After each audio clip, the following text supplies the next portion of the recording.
Greetings from Australia. I'm grateful for the opportunity to address friends at the symposium in Athens on the topic Why Epicurus Can Help Us Solve Our Modern Global Problems. I approach this subject from an Australian viewpoint and then outline some global implications. Australia is a useful test case for examining the effects of modern ideas and ways of life. The original inhabitants of the continent lived in relative isolation for tens of thousands of years.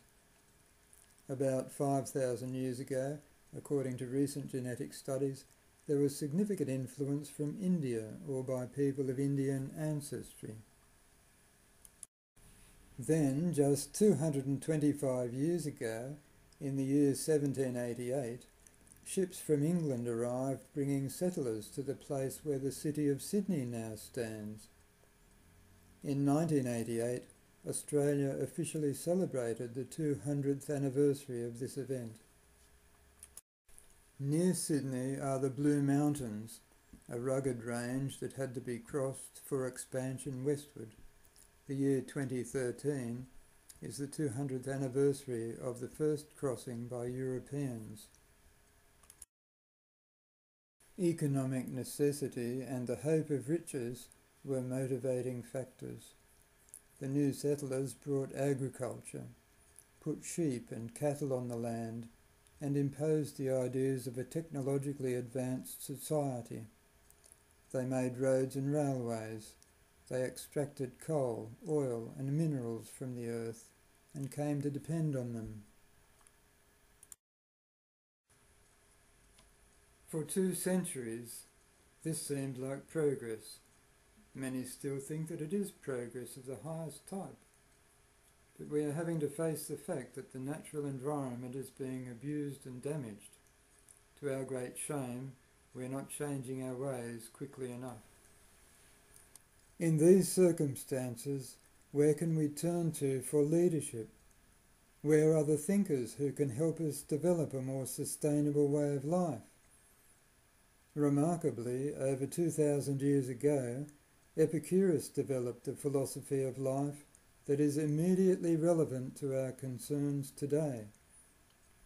He advocated the need for sound method, just as scientists do now, and he combined a scientific approach with an outstanding system of ethics. Why is Epicureanism not better known and understood at the present time? So many opportunities to benefit from Epicurean ideas have been neglected and overlooked. This results in part from a decline in understanding of the classical tradition of thought. At the University of Sydney, the Greek and Latin departments used to be prominently located under the clock tower of the main building. In the early 1990s, they lost their independent status. Education has been influenced by economic rationalism. But history and literature give us indispensable ways of exploring questions of meaning and value. The seal of the university has a motto from a passage in Horace, where the poet speaks of the need to discover whether virtue comes through instruction or from nature. The poem needs to be considered in the light of Epicurean insights. The motto assumes that we can be taught virtue. But should virtue be our highest aim? Epicurus places pleasure above virtues, and so brings into question common assumptions about the best way to live and what we need to do to achieve happiness.